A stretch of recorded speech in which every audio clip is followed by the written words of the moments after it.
Happy last day of CRS. Thank you for joining our last Cycle of a Song panel. My name is Brittany Johnson. I'm on the agenda committee, and we're so excited to have Wetzel here and his team. So I want to welcome up to the stage everyone and our moderator, Josh.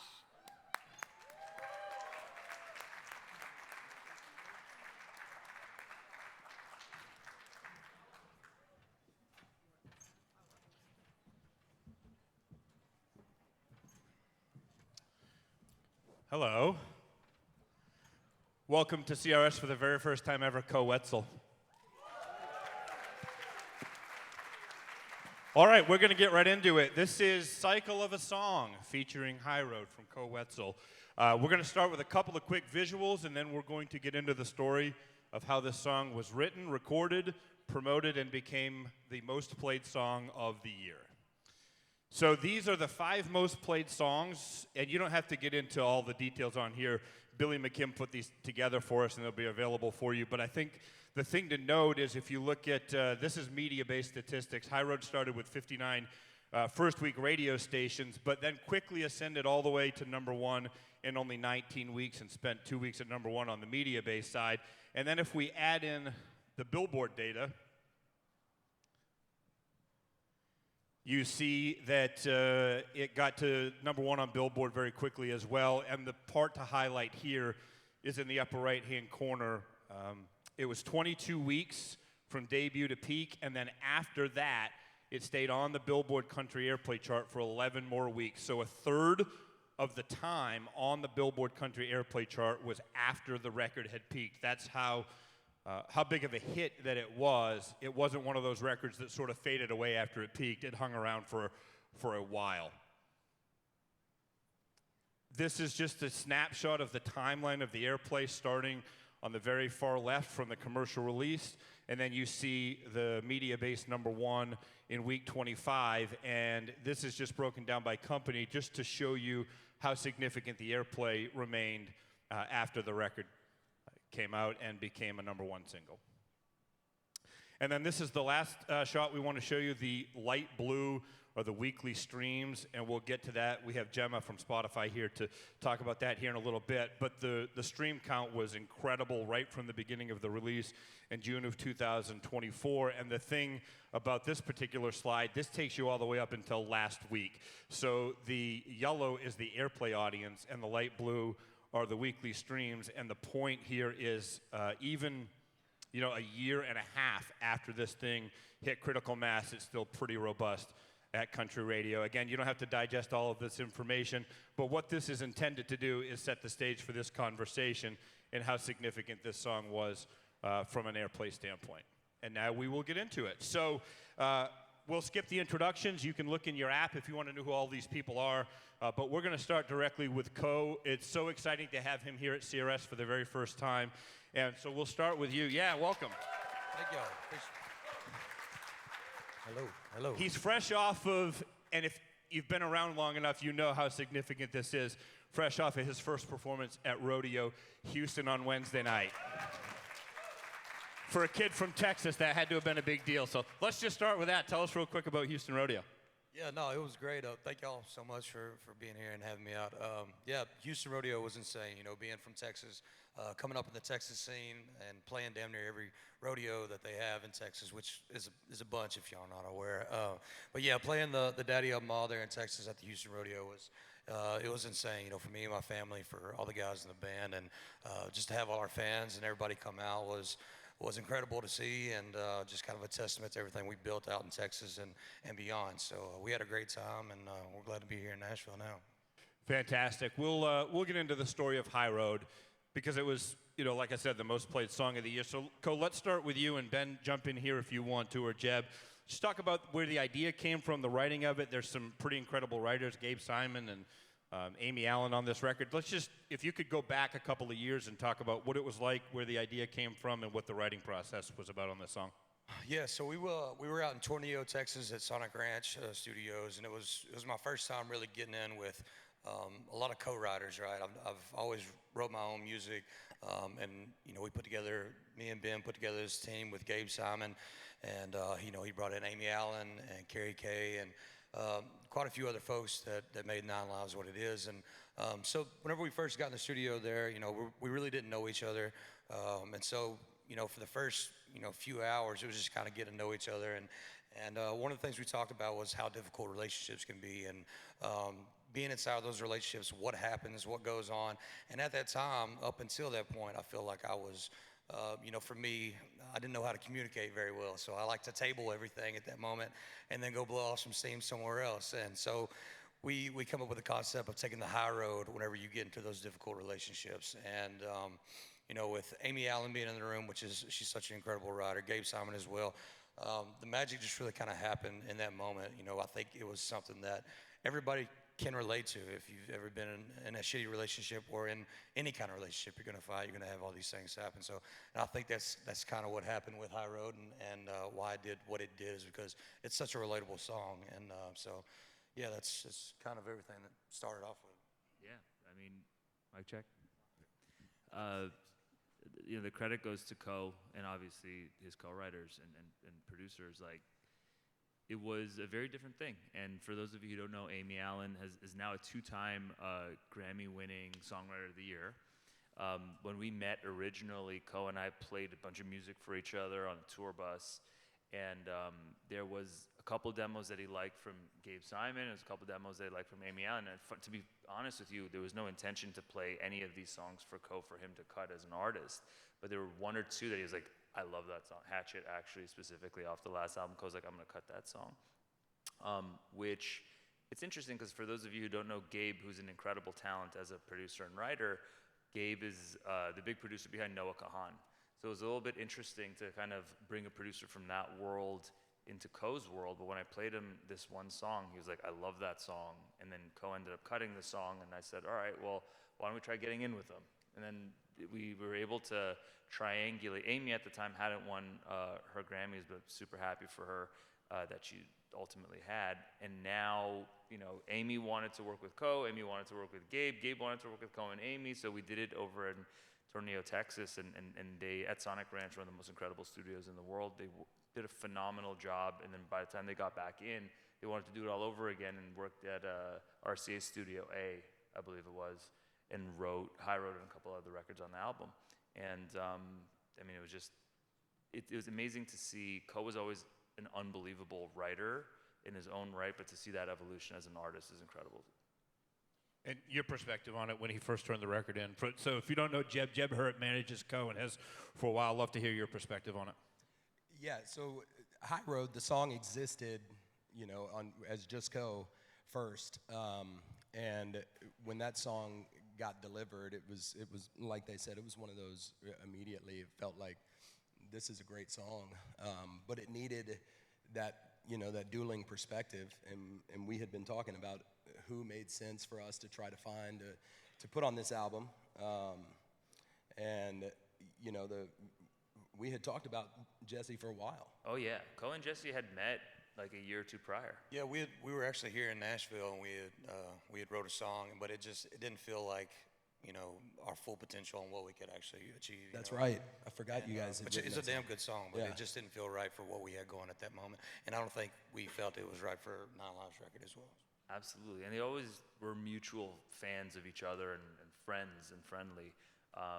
So it was nice to know that at the time, and we could tell you the story of kind of how Jesse came to be on the record. I'll let Jeb tell the story, but like, it's nice when it's authentic. It's nice when the artists are friends and it's not like a label play per se. You know what I mean? Yeah, no, that was an organic thing. We talked about it.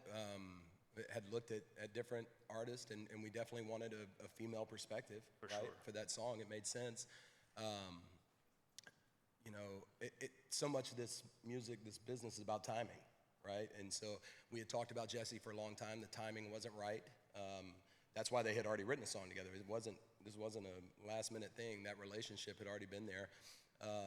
The timing had to be right, and it wasn't for a long time until we had High Road. And yeah, the story behind that is that was here in Nashville. Yep. I guess it was probably the end of 23, maybe early. Yeah, probably the end of 2023. Yep. We were staying at the Virgin. We don't know what we were here for, and we were up in that top Richard's Flat there at the Virgin upstairs, and it's got the pool table in there and a big balcony that looks down over downtown Nashville. And Co was playing pool with some friends in the room, and Ben was beating me up about, making this music as big as possible and doing what he's supposed to do. And I was, trying to balance what Co wants with what Ben wanted.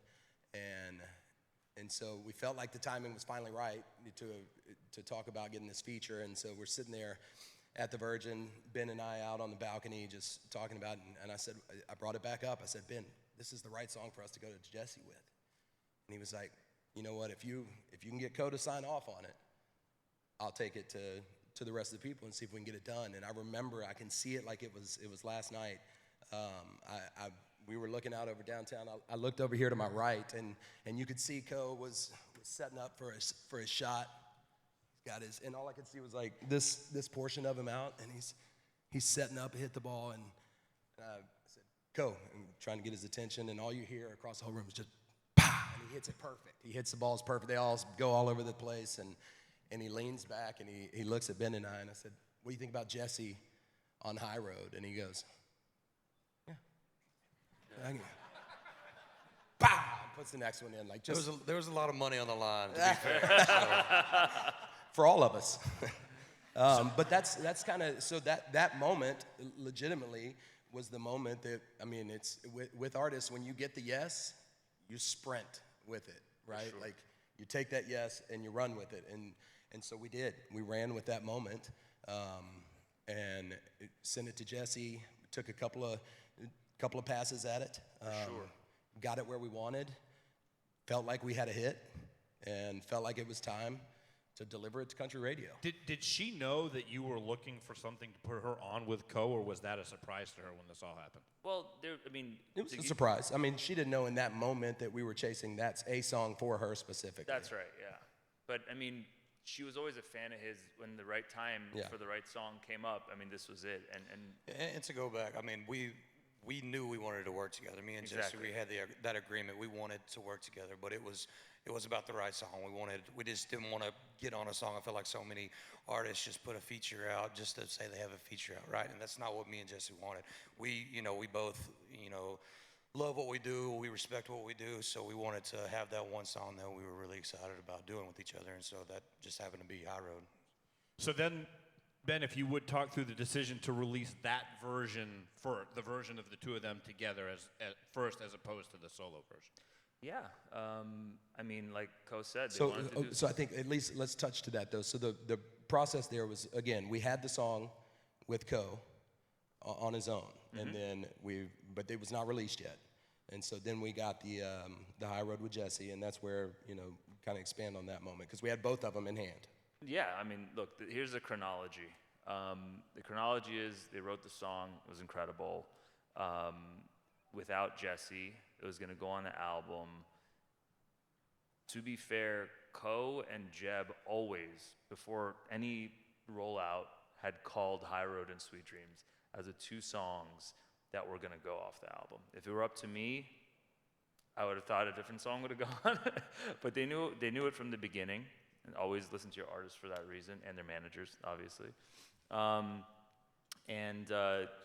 And we actually started teasing the music online after we announced the album. That's really what it was. We put all the songs online on TikTok and Instagram Reels and everything else, and it flew. Well, everything was online. The reason we're on this panel is because of Spotify. That's right. The reason we're sitting here talking about country radio is because people like Spotify gave Co a platform and a home to do what he does, right? And so tell him, Jeb. So I think that it was all online. We were an underground artist with 1.5 million monthly listeners selling arenas, and didn't have a label and didn't have a radio hit, didn't have a publicist, didn't have anything, except Spotify. And so early on, that was what made all of this possible for us, was having a home to put Co's brand out to to the world, and found a fan base. That's right. And so in the timeline of it, song was written, teased it, just as they predicted. Sweet Dreams and High Road flew on social media platforms. TikTok and we had been talking about, all right, when's the right time to call Jesse about High Road? And we're like, now's the right time. And so we called. It was an immediate yes. She loved the song. She went in. Once she cut it again, she cut it again.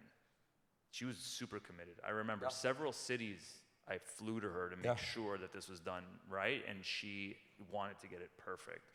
And she got it perfect by the end, and then we went in on the mix. We went in on making sure it was as incredible as possible for the song. And once she got announced, there was a bit of controversy around it. That was a challenge, and both Jesse and Co handled that very well because they stood behind the song. Neither one of them backed down. That was a very impressive moment for both of them, especially for Jesse being a young woman. You know what I mean?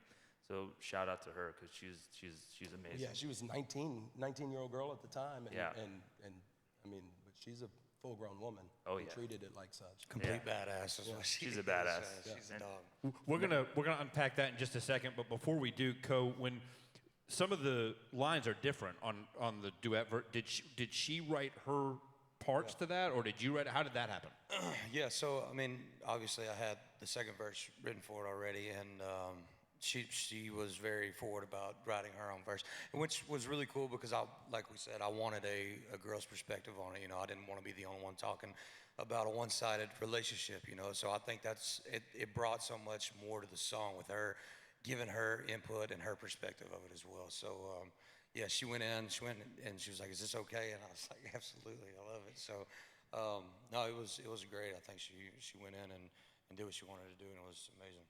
And she wrote it with Laura Veltz too, which I'm sure many of you know, but Nashville-based Grammy nominee. She's awesome. Okay, so now you agree we're going to release the Jesse Co version. It comes out. Let's turn to you, Gemma, for a little bit here because Co had such an incredible history on your platform with tremendous success. He now turns in this song. Can you talk about what you remember about it when he turned it in? Because if you guys don't know, Gemma is a huge Co fan to begin with, which is incredible. But let's talk about what did it feel like when he turned that song in to you guys at Spotify and what your initial reactions were? Yeah, I mean, if I remember rightly, it came out early June, and I mean, these guys have touched on it a lot already, but Co had already seen like a remarkable amount of success at streaming, not only at Spotify, but at all platforms. But speaking specifically to ours, he already had this insane cult-like fan base that streamed the shit out of anything that he put out. So I can't really continue talking about the efforts that Spotify puts in without talking about how insane the fan base is. And like this thing was already pumping online, and so by the time it came out, day one, it went into one of our bigger country playlists called New Boots. Shout out to our amazing country editor, wherever she is. And woo, honestly, shout out to my entire Spotify team because I might be up here, but we operate as one unit here in Nashville. So shout out to them too. But this song came out hot. And it did so well in New Boots that not even 2 weeks later, it was in our biggest country playlist and one of our biggest, strongest streaming playlists, Hot Country. And it stayed in there for like something crazy, like 14 months. I don't think it was out until August the following year. And so all of this momentum, as you saw in the graphs that Josh presented at the start, there is an insane amount of listenership and fan love on this song before country radio was even willing to look Co's way. And like, if I'm not mistaken, this is the first song you guys ever ran to country radio. That's right. And so this song was an absolute beast. It lived in the playlist for a really long time, which is very, very unusual, especially in this era of country music. And it just goes to show that like these guys built it brick by brick, and that kind of career is entirely possible on Spotify. It's entirely possible on streaming. You can reach your fans anywhere in the world. Man, we were just talking about you going to Australia and how bananas they go for you down there. It's like the entire thing is propped up by a fan base, and then on top of that, with our incredible editorial systems and algorithmic systems, this song just has essentially no limits. And I think that's a big reason why it was even sent to country radio, was the success that we were seeing and the connectivity that was being seen by these fans at streaming. And so this thing kind of went to the races as soon as it came out that summer.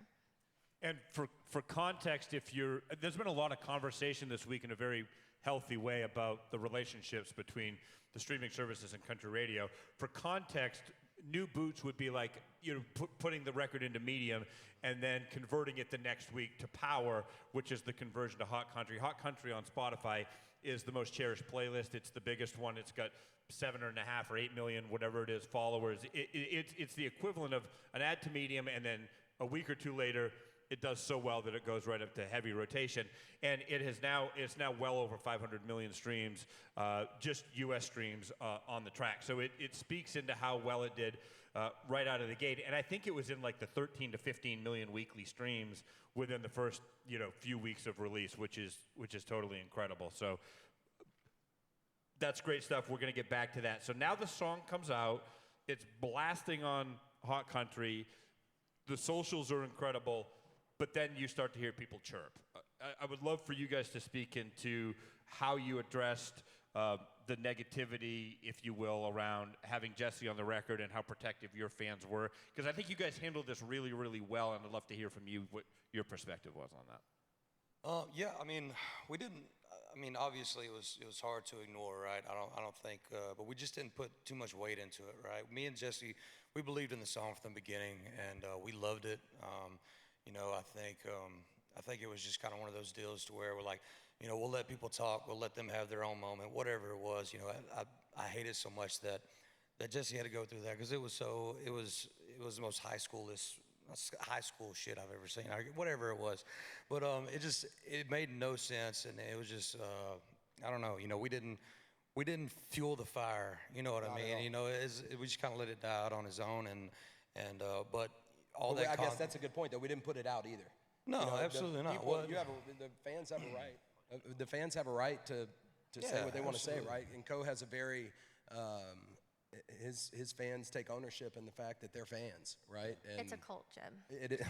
it is a cult. I'm in it, so. It's a culture, but it was loud, and they went after her, and she took it like a pro. But I think it was the first time that you had to deal with that with a contemporary, right? Like people have been talking about Co since day one, and that's why the song's something to talk about. Is if you're going to talk, I'll give you something to talk about. Yeah, for sure. And Co has always, and our model has never been to try to hide from that or put those fires out or not let if people start talking trash online and this and that about whatever. It's a Taco Bell song. You say what you want to say. Co has been authentic and genuine from day one with all of his music, and his fan base backs that up. And you made a good point. Co has been propped up from the beginning by a fan base, and that's not typical for a lot of artists. It takes some support from the industry and a lot of other things before you generate a fan base. And we were fortunate enough that we were able to kind of attack that from the opposite side. But it did lead to the decision of, do we release the Co-only version, right? Well, there was a moment where the loud minority was so loud that I thought, am I doing the right thing? By the way, I also work with Jessie. I'm doing the right thing by putting her in this position at this point. And we had a conversation. I'm like, what do we do? Do we put her in this position? He heard the record again, and well, to be fair, like, Jessie was okay with she didn't like it, but she figured out how to deal with it very, very, very maturely. And it was awesome. She leaned into it, actually, and she made the most out of the moment.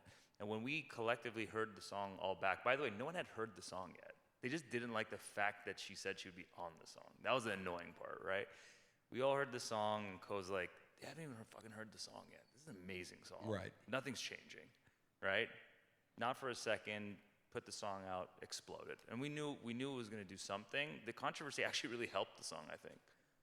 But I think the initial traction on DSPs,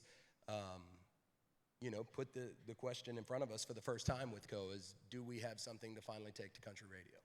And that was the moment we were in at that point, and that's kind of where you guys come in here. Yeah. So I'll tell that story in just a second, but Ben, I'd like to hear from you what the conversations were like internally about taking Co to radio for the first time. Co's an outsider. That's why I like him. So, going into this, we knew that country radio was going to be a bit of a challenge. That's what I'd been told kind of walking into the project. The topics that were covered in prior albums and singles weren't necessarily family friendly. And to be fair, I've never made it really easy on country radio either. So. It was always about the right song and the right time, you know. So he wrote the song and performed well. And I think that in you know, the modern music business, like when a song comes out the gate streaming incredibly well and gets the right support from DSPs, you have something to come to with radio that's like, here's a no-brainer. You know what I mean? Well, and there was, in that moment, there was an authenticity to country radio, right? There That's were guys like Jelly Roll starting to take off, and there was this, it was just, sometimes, you know, it's better to be lucky than good, and we were lucky with our timing, you know, that we had an opportunity where I think country radio began to shift to you know, playing and accepting more of what was propped up by fans, authentic fan bases, you That's know, right, and yeah. not just delivered to you by, you know, the label's radio. Correct. But it was an event for so many different reasons, just especially even having Jess on. It was an event for radio as a whole. It was an event for pop culture, and not just country radio, but radio as a whole when the song goes over to top 40 as well, and watching the story that exploded because of the fan base. I mean, you have passionate fans. Radio simply poured gasoline on it and took it to an entirely new level, and that's something that I'm so proud of this industry that we have the ability to do. I mean, we can continue to be able to build artists and be able to take an artist like Ko, who has a great fan base and somebody that, you know, many of us had watched, you know, coming out of Texas for many years, even before the radio song had hit, and go, hey, this is an opportunity for us. Thanks for teeing it up, Ko. Let's go. Yeah. Well, so a couple of layers to this before we transition into how it actually happened. So the song was released commercially to the accounts in June of 2004, and it was followed up very closely after that by an album.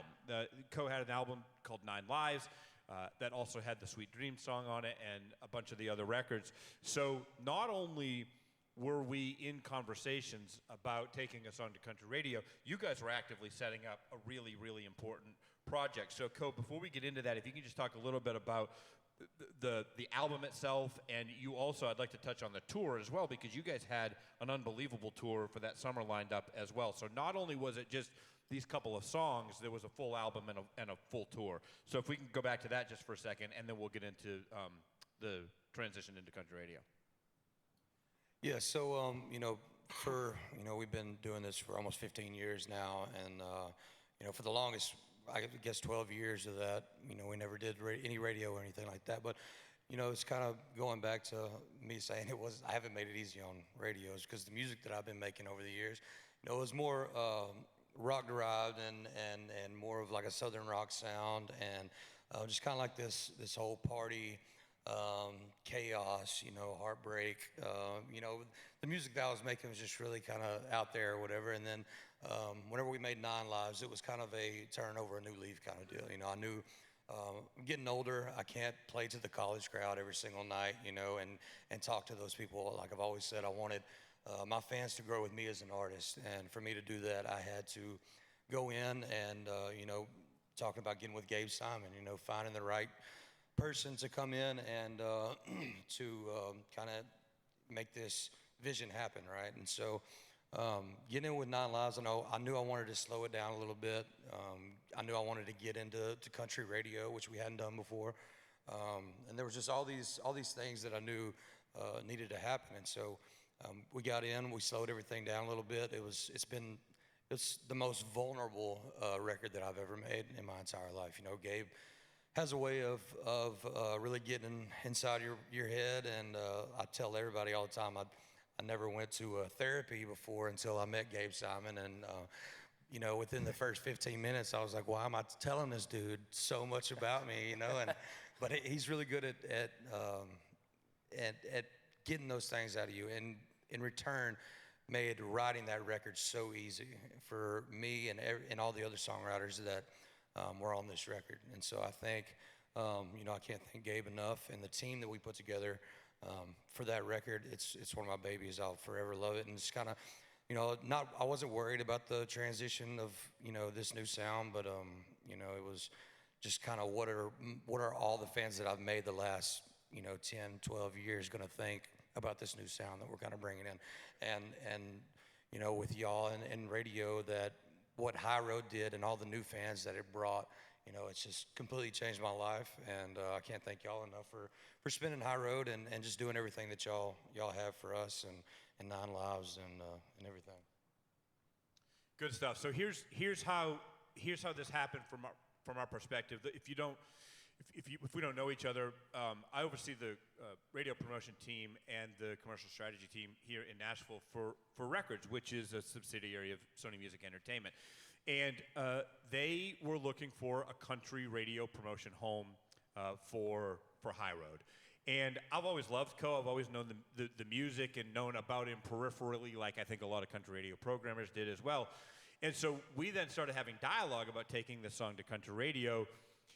But it was a really interesting and really unique situation because you had the tour, you had these massive sheds. I mean, he's playing like 15, 20,000 seat venues, which, obviously it's rare to take somebody's first ever song to country radio when he's out playing amphitheaters. And so we just wanted to have a conversation with Co about it as to what that would look like for him. And he happened to be opening for Morgan Wallen at AT&T Stadium down in Dallas.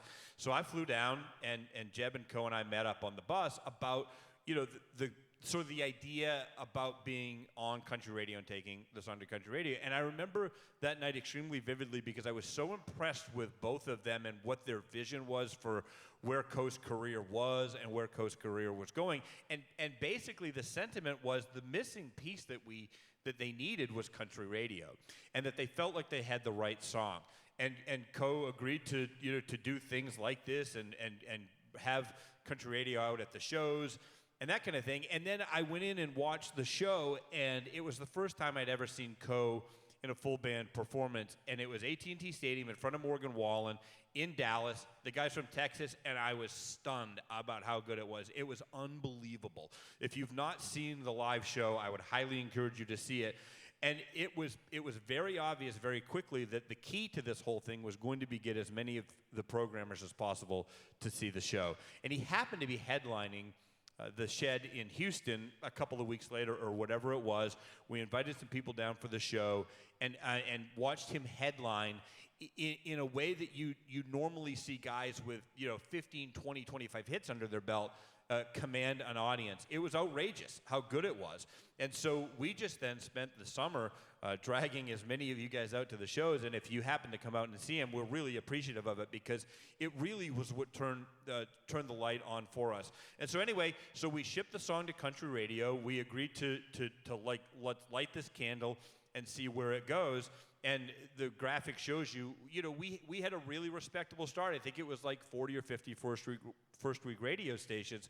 But to Co's point, it was new territory for all of us. New territory for the country promotion team, new territory for Co going out to engage with country radio. And it was certainly new to country radio programmers being asked to play his song on the radio. But what happened was there was a groundswell that happened. There were a handful of radio stations that played it early and played it often, and I'm going to ask Chad to jump in here and tell his story. If you guys don't know Chad Roofer from KNCI in Sacramento, but he also programs radio stations outside of the country format. And what happened was it lit on fire quickly. You don't often see research happen as quickly as it did. You don't often see the stream counts the way that they were, with the audience at country radio all growing at the exact same time. It was unbelievable. So we knew pretty early on that we had something, but I want to hear from you, Chad, what it was like when Jamise first calls you and says, hey, we're bringing this guy to country radio. We're excited about it, but we really don't know what to do with this. What do you think? No, and I'm fortunate enough to not only program the country side, but to program the pop side. I also do the talent booking for our country station has the largest country music festival in Northern California, where we do around 20,000 people each day for a 2-day festival. So I was hip to Co because I had already done research as I'm watching for people that are moving tickets. And the excitement level for me personally, when Jamise sent me a song that was so amazing and right in the country wheelhouse, but in the pop wheelhouse, I added it to both the country and the pop station simultaneously. And I had watched the growth of his fan base on socials. I had seen the streaming numbers. and I knew what radio could bring to the table. I mean, look, that's what all of us in this room are challenged with doing. We see something, we get to have the opportunity to be able to pour gasoline on it and take it to an entirely new level, and take that fan base that's already, P1 to Co, and expose our fan base to them, and really be able to help elevate things to the next level. And being able to watch people when Co ended up coming to our festival then in May the following year was unreal, and watching the reaction and watching people sing the songs back to him because they heard High Road with him and Jesse. They went out, they searched out more music, and when he came, I mean, it was electric. I mean, it was electric, and I'd like to think that the radio play in that market helped elevate what would have been a good show to a mind-blowing show. And I'm really proud of everybody in the room, that's part of the radio community that helped to be able to take the song to the next level, because we would have been missing big if we didn't. How quickly did you know that this was like massive? I mean, the streaming numbers you take, you certainly would be a ding-dong not to be able to notice, but then we put it into research after only a couple of weeks, which was as early as everybody in the room knows that gets new music research, and being able to see the early results and go, wow, this thing's real, not only in the countryside, but on the pop side, the audience is going to react. This is a culture moment, and we can't miss it. And look, we're talking now, how many years later? I'm 3,600 spins on the country station. I just saw research say I could put it back in power. I mean, that's a testament to the song and its staying power, and everybody in the room supporting country radio. I mean, that's big. We don't see that very often. There's a lot of use it and lose it songs, and man, that's just a testament that this song is real. It's well done. The audience is passionate about it, and we all see a lot of records come through our radio stations, and some certainly better than others, and then to be able to see something that has the stay power of this, I mean, that's just amazing. I mean, it's a moment, something you should be very proud of. I think, and it's worth noting that again, radio is still such an important piece of the puzzle, right? It is still a necessary piece for those of us that want to continue to grow and grow as artists and as a platform. And so, it was very clear that we had a history of doing good business as a streaming-only artist, and a business that a lot of artists would be very grateful to have. It's bigger now because of radio. That's a fact, and we're grateful to you guys for that. So thank you. Look, first call was to tell Jamise I was putting the song in. My second call was to CAA to go, hey, here's my dates for Country in the Park. Let's go. And we felt that on our end, on the booking side. We felt it everywhere. We felt it over at Spotify. We felt it on the streaming numbers. We felt it on the radio shows that started coming in, festivals and whatnot, that we knew we should be playing. We should be a part of. It was also a challenge because now you're trying to book an artist who's making, arena money. And so that's a challenge for radio festivals and events to try to, how do we find a happy medium here where we can participate and where we need to participate. We're proud, yeah, and we're really proud for our business model. We realize that, we recognize it, and that's part of our business model and the way that we do business. And yeah, Chad has a great budget. For those of you, great budget. Yes. Make it rain. Make it rain. Yeah. No, we're very grateful that you guys were part of it last year, and obviously the next time the Co comes around, it's going to be the headliner, and it's really neat to be able to watch the grassroots, and I'm sure I speak for everybody at Country Radio, the excitement level for us to be able to hear the next Co single. I mean, obviously what you have going on right now is a feature, but the next Co single, I think we're all waiting with eager anticipation. Well, it's coming. We've just announced a tour. We have music coming.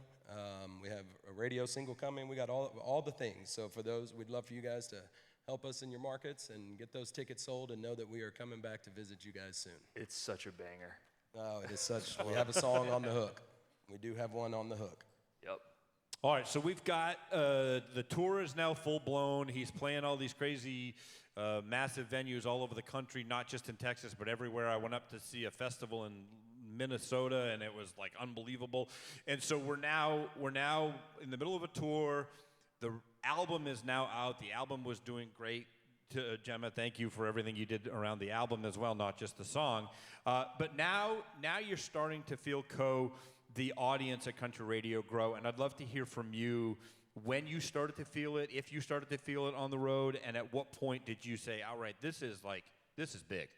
Yeah, and going back to kind of one of the reasons that I wanted to get into radio was, we were playing all these mainstream festivals and all these festivals with these huge artists. And, this is while we're, selling, 15 to 20,000 tickets on our own before radio and all these things. And we would get to these mainstream festivals and we'd either be, right before the headliner or a really, really good spot in the lineup. And everybody kind of like looked at us like, who the hell are these guys? Why are they so high up on the list? We would have our groups of people everywhere or whatever, but, and sitting back and watching the headliners, you'd see, that they had multiple number ones on radio. They had, and not even just number ones, but just a list of songs that they had pushed to radio and the majority of people that it had reached. And so that's whenever I hit up Ben and I said, it's just kind of been, we've kind of always done our own thing. And so I think it's that time in my career to where we need to go to radio with something. And thankfully we had High Road in our back pocket and that was the right song to take for y'all. But going back to that, I think, we started seeing it a lot more. I always tell people this at my shows. You can tell the new fans from the old fans because the old fans are kind of singing all the old stuff with all the cuss words and all the debauchery going on, and the new fans are like, "What the hell's going on?" And then we'll play, Damn Near Normal or Sweet Dreams or High Road, and High Road has been one of those songs that's connected with old and new fans, and so I can't thank radio enough for what it's done, again, for my career and just bringing in all these new fans and having them come in and check out our music and check out all the other music that they would have never stumbled upon had it not been for radio. So For sure. Your take on it, Jeb? Yeah, I think we started to feel it the second half of the tour in 24. We really started. I keep a master confirmation list in our office, and we check them off. And we highlight the box red when they're sold out. And I wish I had a screenshot of that for the graphic. That year, they're red all the way down. It was whether it was 6,000 capacity venue, it's sold out 6 weeks in advance. If it's 16,000, it's sold out the week before. Red Rocks, our first play at Red Rocks in October of 24, we sold it out in just under 3 days. It went on sale for 1 day to general on sale, and it was sold out. Obviously, it's a lot of people do that at Red Rocks, but for us, that's when we felt it. We felt it the second half. The song went to radio in July. We peaked right there before, or not peaked, but we were right there in the top 10 right before Christmas, I believe. And there was some concern, with the holiday freeze that, we were going to struggle to come out of that and get where we need to be. And we came out, and we were fortunate enough that it kept going. Yeah, 2 weeks number one on Media Base and 5 weeks number one on Billboard over the holidays and into January of that year. Thank you for that. It was amazing. Yeah, you guys stuck with us, and it carried on, and I think, ticket sales this year for this year's tour have been big. Last year we toured with Hardy, had a blast, and we felt like that was great. So this is the first tour that we have done for Coast since High Road. Numbers are great, and on sales have been great, and so I think that with what we have coming with this new album and new music, we'll have something else for you guys to make this growth a continued graph. Ben, what were the conversations like internally as you were watching this thing explode at country radio? The album had exploded. The songs were doing 13, 14, 15. I mean, we all knew that Co was a star, but I think the totality of what happened that summer and fall sort of changed everybody's perception. Did that happen internally as well? The entire conversation generated with what you just said. It was a call from our chairman that said, this guy's a star. He's like one of the biggest, if not the biggest, of his generation in Texas. Like, he's selling out giant venues, moving so many tickets. Like, somebody's got to be able to figure this out. Can you go down there, meet Jeb, meet Co, and see if you can figure it out? So I went down, and I saw the show at Dickey's, sold out, and it was crazy. I'm like, this guy is a fucking rock star. Like, pardon the profanity, but I was like, wow. I was blown away. Obviously, super amazing guy. Jeb, no, just kidding. Love Jeb. These guys are my brothers. And, we worked on the music, and when we heard the music, music internally we all knew what we had. I mean, there were early demos that weren't even high road, like Casamigos and several other records that were just great songs that internally we were playing at the label. Everyone loved it. Everyone was excited about the music. When the music came out, I don't want to. The truth of the matter, Josh, to answer your question, is that like it met our expectations. We had high expectations, so it met the high expectations. This wasn't like we didn't expect it to do that. It was like, no, I don't think anybody was surprised. that's Yeah. the point, because on we our went in side. there with a very high bar. We're like, listen, this guy's amazing. This has got to work, right? This has got to expand beyond where he's at. So yeah, I'm happy. I think the label's happy. I think it was also worth noting that in that moment, we felt the pressure, and Columbia made the decision. I talked to Peter Gray and had conversations with the radio team over there, and they made the decision that we can't miss on this moment for him. Correct. Right? Yep. And Columbia made the decision to reach across the aisle to records and bring you guys in to ensure that the right people were taking Co to the right people. And so I think that was notable of Columbia to recognize the moment and how important and precious it was, which means they did feel the pressure. Everybody did. Everybody felt it. Well, I think when there are moments, by the way, I think it's important that all of us in radio, we capitalize on those moments. We've got to live in the moment as well, and you guys certainly teed it up for us. That's for damn sure. Thank you. I mean, really can't be more appreciative of everyone at Country Radio for their support. Shout out to the Columbia crew. Matt, I see you. What's up, dude? And Josh, thank you so much. Also, this is a team effort. You come with the record, the fans support it. It all starts with the music. For sure. And I think just to kind of wrap up all that is just kind of, obviously having a great song is one thing, but having a great team is phenomenal as well. Jeb, been with me for a while, everything that he puts up with, everything I put him through. Ben at Columbia, the incredible team that we put together over there, and just kind of everything that, they've kind of led me to do and to be in the right rooms with the right people. Josh, Jamise, where's Jamise? There's Jamise, yeah. I'll say it right here because I can't say it on radio, but y'all some bad motherfuckers. Sorry, Evie. But yeah, just the entire team that we've kind of put together and made all this happen. It's phenomenal. So, I can't thank radio enough and everybody else on the team. Well, thank you very much for that compliment. We have 3 minutes left, so let's talk. I mean, we've highlighted the summer of 24 and into 25, and now we're into 26. What's next? What can we talk about here tonight with the 3 minutes remaining about what's next for Wetzel? For me, I just want to say I think this is a cool opportunity to look at this song, the cycle of a song in really in a literal way. We checked all the boxes here. We had a great song that was created through a great relationship with a producer and writers. It went to DSPs. They blew it up. It exploded. The fans loved it. It gave us an opportunity to go to radio. We delivered it to radio.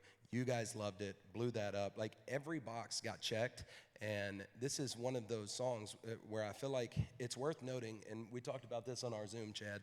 I hope that there are more songs like this where radio has the opportunity to take a chance, right? And just play whatever's out, whatever the fans want. You got lots of artists out here now who are propped up by a fan base and not yet the industry, right? Yeah, and I think that's why it's important. I mean, we as programmers go beyond just the charts and watching what's going on there. I mean, let's look at our markets, what's going on with fan bases. Are we doing due diligence as programmers rather than taking the easy way out? And I think that's really important on all of us. I mean, we're curators in radio just as much as the DSPs are.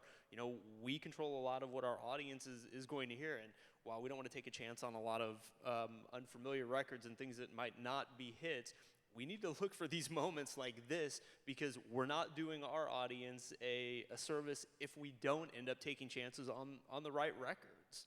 Yeah. Well, and I think to that point, the reason streaming comes first is because we're a platform for discovery. Anything left of center, like Co being left of center country, it can succeed on our platform because our fans have an opportunity, whether it's programmed or not, to go looking for something that they see themselves in. And I think that's, when I come to CRS and being a streaming person, that's what I want to hear on country radio. I want to see folk taking more chances like these guys did and running this kind of great songs. up the charts simultaneously to when it's already crushing at streaming. I think that like there's a whole wide world, to your point, of fantastic artists out there that aren't yet on the radio, and like. Well, and I just think there's still too much of a discrepancy between the charts, between what's happening at radio and what's happening at streaming. I think they're just still too different, and I think that's worth noting, you know, and I don't know how we get to a spot where they look similar. Well, that's hopefully the I agenda. told you I was going to say it. No, that's all. I don't disagree with you, and hopefully the agenda committee is hearing. That's something we can address next year at seminar, because I do think there is something to that. That there's a lot of different metrics that you can look at to determine whether something's a hit or not. But I think the takeaway for High Road is no matter what metric you use, whether it's country radio, or if it's a streaming story, or if it's a touring story, or if it's a Shazam story, whatever metric you use, High Road is a big-time hit record, and it was the most played song in country radio. Thank you. Thank y'all so much. And that's the cycle of a song with Thank Co you, Wetzel guys. and High Road. Thanks, guys.